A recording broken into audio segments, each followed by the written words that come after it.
Els helicòpters de comandament o coordinació estan a disposició del cap de la intervenció perquè pugui tenir una visió general des de l'aire de l'incendi, perquè en pugui fer una anàlisi de l'evolució, del potencial que pot tenir, dels punts crítics, fer guiatges de vehicles i un llarg etcètera.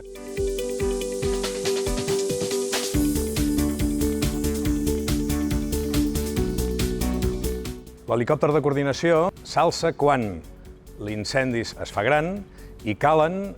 més mitjans aeris. Quan hi ha més de 5 aeronaus volant del tipus que sigui, cal que s'aixequi per normativa el coordinador de mitjans aeris, que el que fa és endreçar una mica el trànsit aeri en el poc espai disponible i indicar les missions a cada aeronau en funció de l'estratègia establerta pel cap de la intervenció.